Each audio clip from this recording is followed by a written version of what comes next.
মানুষকে খুশি করে, এটা তো আপনাদের গর্বের কথা, ফখর করার কথা। কথা ঠিক না ঠিক? এই জন্য কোরআনের প্রতিষ্ঠান সবার, আশরাফির ব্যক্তিগত প্রতিষ্ঠান না, ব্যক্তিকানা মালিকানা না, এটা হলো গোটা এলাকার মাদ্রাসা। একদিন আমি থাকবো না, আপনি থাকবেন না, আশরাফি থাকবে না, কিন্তু আমাদের এই পরবর্তী জেনারেশন যারা আসবে তারা এই কোরআন থেকে পরে পরে হাফেজ আলেম বনবে। কথা ঠিক না ঠিক? এক নম্বর অনুরোধ হলো আপনারা ঘরে ঘরে ছাত্র ভর্তি করেন। আগে তো মাধবপুর যাইতে হবে হেফখানা ভর্তি করতে হলে, মাধবপুর, হবিগঞ্জ, ব্রাহ্মণবাড়িয়া। এখন তো আপনার বাড়ির ঘাটাই পেয়েছেন মাদ্রাসা, অত্যন্ত সুন্দর পরিবেশে মাদ্রাসা চলতেছে। 2 নম্বর হলো এই মাদ্রাসায় সহযোগিতা করবেন। সহযোগিতা তিনি বলেছেন কারো কাছ থেকে কোনো টাকা চান না, ওনার নিজের অর্থের মাধ্যমে এই প্রতিষ্ঠানকে গড়ে তুলতেছেন। নিজের টাকা দিয়ে জমিন কিনেছেন, নিজের টাকা দিয়ে বিল্ডিং করেছেন, বোর্ডিংয়ে অনেক এতিম গরিব ছাত্রদেরকে ফ্রি 3 বেলা খাবার দিচ্ছেন। বলেন দিকে একটা মানুষ এতটুক কাজ করতে পারে, আমরা কি তাকে সহযোগিতা করতে পারি না? সহযোগিতা ছাত্র দিয়ে, সহযোগিতা দোয়া দিয়ে, সমর্থন দিয়ে। আপনারা সবাইকে বলি, যারা এখানে আসছেন বেশিরভাগ বিভিন্ন এলাকা থেকে, গ্রামবাসীকে লক্ষ্য করে বলবো, এই মাদ্রাসা আপনাদের। এই মাদ্রাসা যে কোনো সহযোগিতা আপনার দ্বারা সম্ভব, সহযোগিতা করবেন। কেহই কোনো বাধা সৃষ্টি করার চেষ্টা করবেন না, কেহই কোনো প্রতিবন্ধকতা সৃষ্টি করার চেষ্টা করবেন না। কারণ সোহাইব আহমদ আশরাফি একা না, তার সাথে আছে দেশের হাজার হাজার ওলামায়ে কেরাম। এই মাদ্রাসা বাংলাদেশের সর্ববৃহৎ কওমি মাদ্রাসা শিক্ষা বোর্ড বেফাকুল মাদারিসের একটি মাদ্রাসা।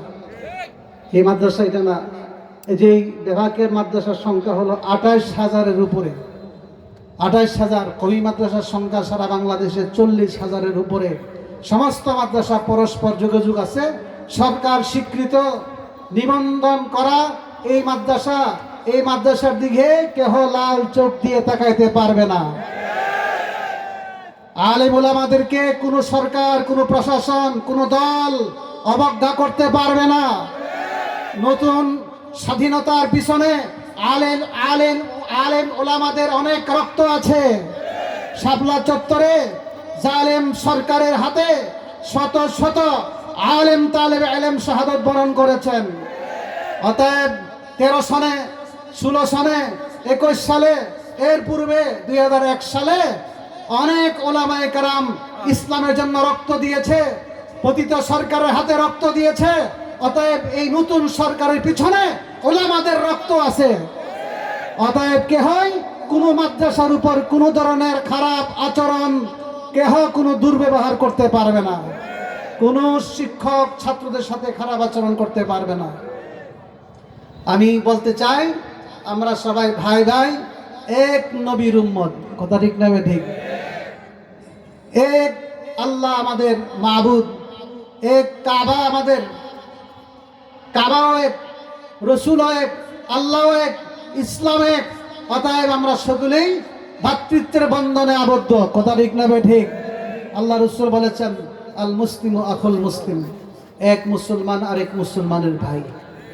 বিশ্বাস করেন তো? বুখারী হাদিস। আল্লাহ কোরআনেও বলেছেন, ইন্নামাল মুমিনুনা ইখওয়া, মুমিনরা সবাই ভাই ভাই। এই জন্য আমি ভাই ভাই হিসাবে চলবো। আশরাফি সাহেবের পিছনে আপনারা থাকবেন, তাকে উত্ত্যক্ত করা যাবে না। এই মাদ্রাসার ছাত্রদের সাথে কোনো দুর্ব্যবহার করা যাবে না। ইনশাল্লাহ আপনারা সবাই সজাগ থাকবেন। মাদ্রাসা ইনশাল্লাহ আপনাদের সহযোগিতায়, আল্লাহ রহমতে মাদ্রাসা দিন দিন এগিয়ে যাবে ইনশাল্লাহ। রাজি আছেন সবাই? সবাই ছাত্র দিবেন। মাদ্রাসা অনেক বড় জায়গা, আরও জায়গা ইনশাল্লাহ ক্রয় করা হবে।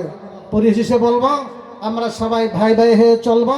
আমাদের দুশ্মন হলো নাস্তিক মুরতাদ, আমাদের দুশ্মন হলো বেঈমান কাফের, যারা নবীকে গালি দেয়, তারা হলো আমাদের দুশ্মন। আমাদের দুশ্মন, তাদের সাথে কোনোদিন আপোষ হওয়া যাবে না। আর বাকি আমরা সবাই ভাই ভাই। আল্লাহ তাআলা আমাদের সবাইকে তৌফিক দান করুন। আল্লাহ তাআলা সোহাইব আহমদ আশরাফিকে হায়াতে তৈয়বা দান করুক।